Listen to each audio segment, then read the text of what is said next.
What kind of joy is this? After arguing with his wife, a wandering man found his paradise and the rainforest. He built a cabin on a green hillside, with a rushing waterfall by his side. In the empty wild, he was already tasting roasted chicken. Compared to city life, this felt like heaven. Brother Paul entered the rainforest, passed a fast river, set down his tools and splashed water on his face. The heat was intense after walking so long. At the river's end, he saw the falls. No wonder the current was so strong. Back in the forest, he drove his shovel into the ground and put down his pack. Spotting a tall, thin tree, its roots were shallow.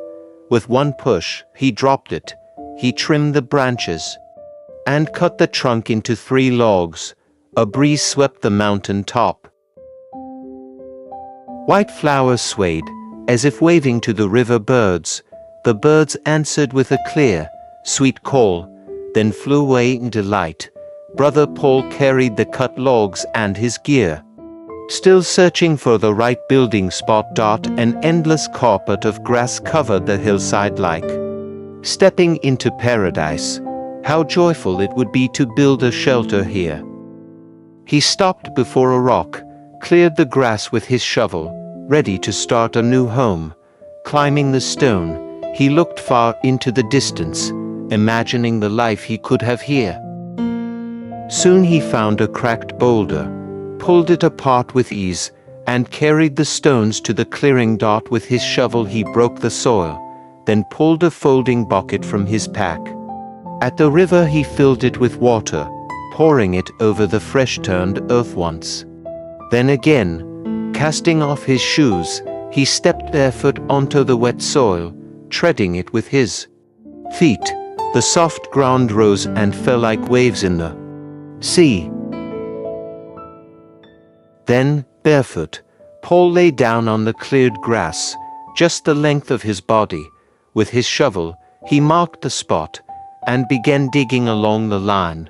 Soon a rectangular pit appeared, its edge forming a narrow trench. He placed stones one by one into the trench, broke the soil, bound them, and smeared on wet clay to bind each piece. Layer by layer, stone and mud the walls began to rise. Paul chose the flattest rocks, pressed them down firmly, locking them in place.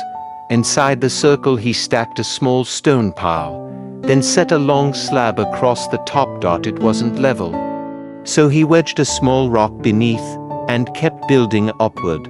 Before long, a tall chimney stood. He filled it with branches and lit them, white smoke curling skyward, carried away on the wind across the grassland.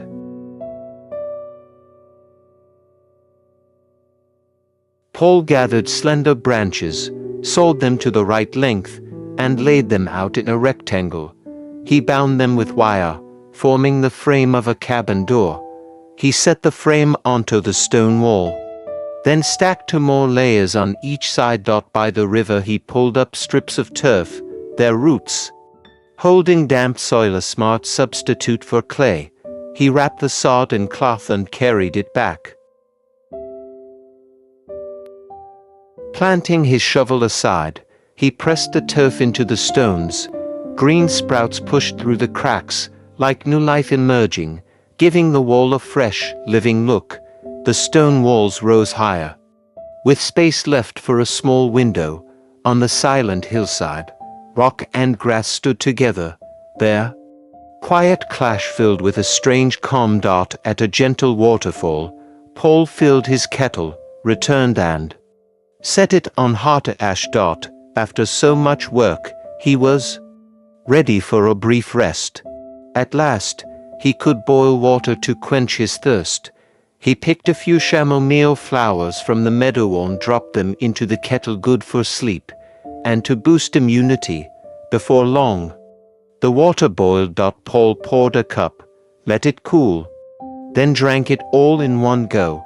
He truly was thirsty after working non-stop for so long. After resting, He climbed the hillside, carried back several stones. A white flower swayed gently in the wind, as if keeping him company while he stacked the stones into the wall.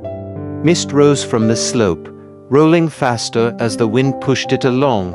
Paul hauled a bundle of branches, laid some across the roof, and fixed them together tightly with wire. By now the fog had drifted down to the grass, like a giant bowl of cotton candy rolling, and he took his saw, trimmed each branch to the same length, and carried them inside, ready to set them on the roof. Soon, a neat and even roof was in place. Paul spread a tarp over it, weighed down the corners with stones, then used his shovel to scrape grass from the rocks, piling it onto the tarp. He climbed up and down with force, gathering a large heap in no time. Wrapped in cloth, he carried the grass back, spread it out, and laid it piece by piece on the roof.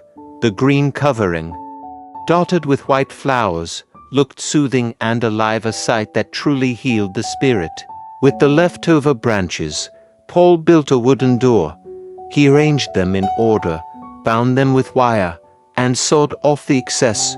A clean, sturdy frame appeared, placing the door against it. He measured carefully, then fixed one side with wire. A simple wooden door was done. Paul opened and closed it to test the swing, then went inside, leaned on the window, and gazed out at the view: mountains, water, and grassland, and now his own cabin. Such a life felt utterly free. So desirable, so free. Paul lit a fire outside, stirring the branches as flames grew. From his pack he took a chicken, skewered it on a branch, and set it over the fire. He turned it again and again.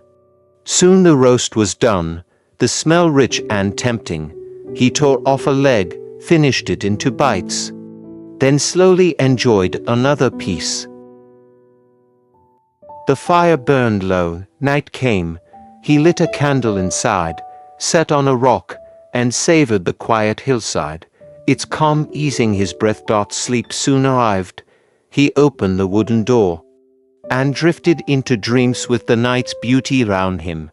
Let's praise Paul for finding this haven, and may nature's power fill each new day.